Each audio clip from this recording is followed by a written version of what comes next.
I'm Jack. I'm Liza. And this is our renovation story.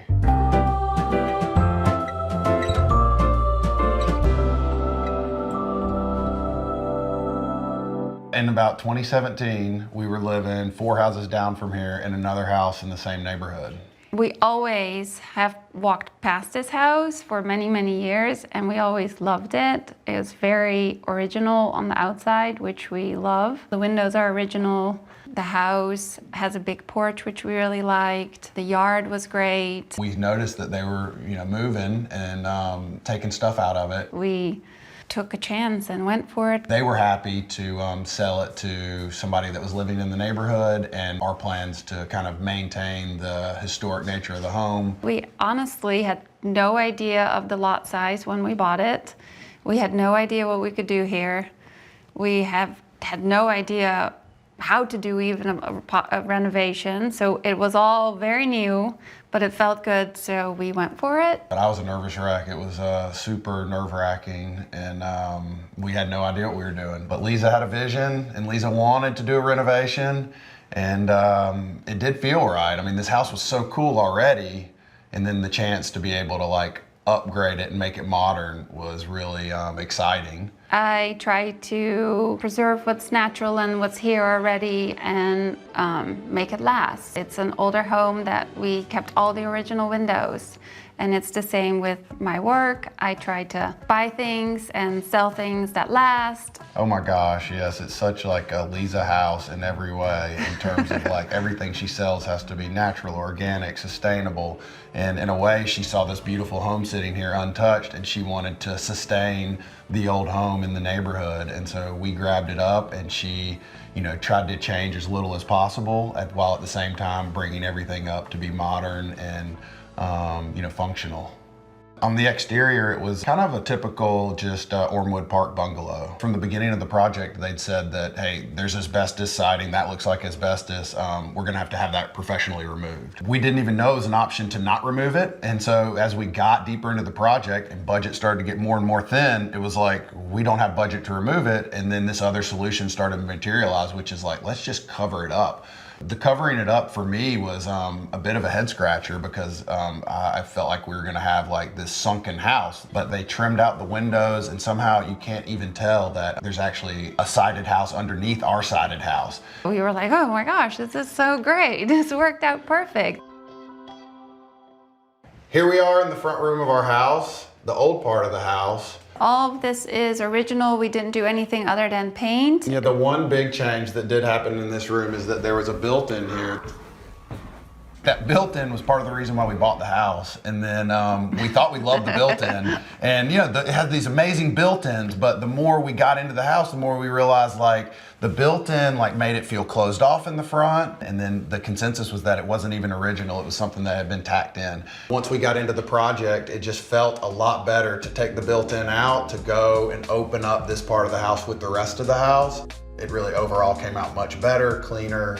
That was a big decision and change from what we were originally planning. This is kind of like our living room. Jack and I like to drink coffee here in the morning. Here you can see the mortar inside of the bricks. That is very old. It was a real mind blower for us when we bought this house, because we've had 1925 in our head, which we love because it was an old home. And then we found out that maybe it's even older than what we thought when we bought it, because we learned from the fireplace that there's chinking in there that was stopped used in 1910 or even prior. These windows are original to the house, and is a lot of our window story here, because a lot of our goal in the addition of the house was to match kind of this look and these special mullions that these old windows do have. I think salvaging as much as we could in our home was one of the most important decisions. I do feel like working with contractors, it's easier for a contractor to just start from scratch. So it was, I really had to put my foot down in a lot of cases to really have my voice heard in, preserving what was here and reusing what we could. This is the kitchen. The first thing we changed is to take the doorway that was right here, wall that up, and change it out for a cased opening. So the original kitchen was right here. It kind of ended almost right here. It was more of a square kitchen originally, so we bumped it out to the back. We did that because we needed more space and we really wanted an island in here. A big thing for the kitchen was that I wanted to have the kitchen long ways without having upper cabinets. We added the windows that are very similar to the original windows. We have mullions here that are similar to the mullions in the front, which is that little wooden part. There's a theme of windows in this house for sure, and I learned more about windows than I ever, thought I would or could. It really does help tie old to new by having those matching pieces of wood in the windows and just having the windows look like the ones that are in the old part of the house. This was one of my fights that I had to battle, and luckily won in the end.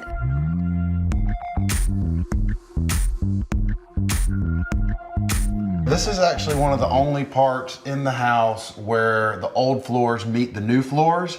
And so it's really hard to find that spot, which was our goal and which we achieved by painting it white. When we decided to paint the floors white, everybody thought we were crazy. The flooring guy pulled me aside and was like, they didn't even know how to paint them white. They'd never done it. They had teams that knew how to stain floors, but they had never painted floors. And so we literally had to tell them, like, it's okay, we won't hold you liable. And we got the paint and they painted the floors. For us, at our old house, our kitchen floor was white already, so it wasn't that much of a step to just go for it. It actually is an easy thing to have with kids because you can see where the spills are and you can clean them up when they happen. And I think also over time with white floors, they patina really pretty. Because we do have young kids and we do want to be together as a family, we decided not to go up, but just push back and keep everything on one level. So even if you're, in the front of the house or the back of the house, you can still kind of be together no matter where you are.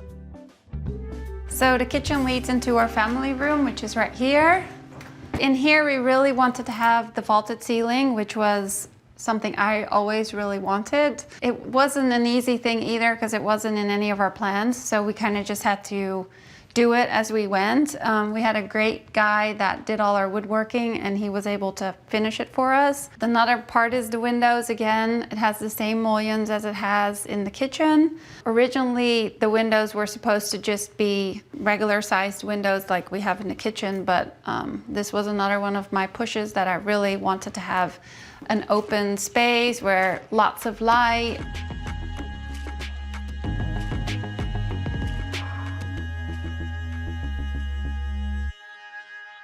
In this bedroom, we had to take the old floors out and put new floors in because they were not salvageable. There were multiple layers of carpet.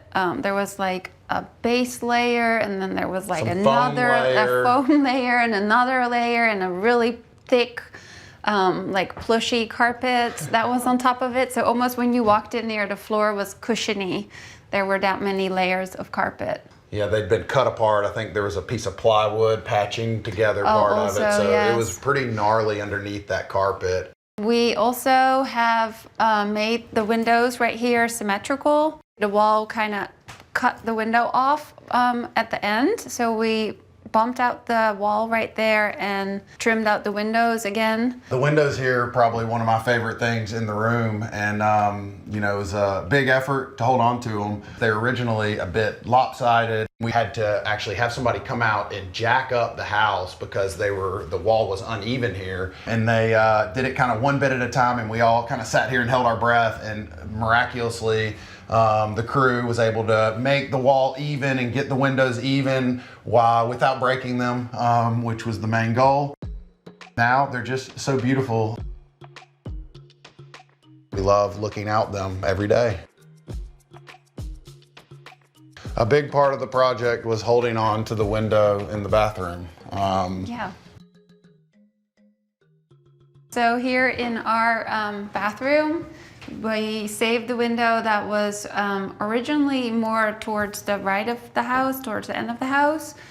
So we took it out when we started adding on to the back, and we saved it until we were ready for the bathroom to be put together again. All project, that window was sitting there, and like people are working around it, and everybody's trying to protect the window, this beautiful casement window, which I mean, they're really expensive, and this one was old and raggedy and beautiful.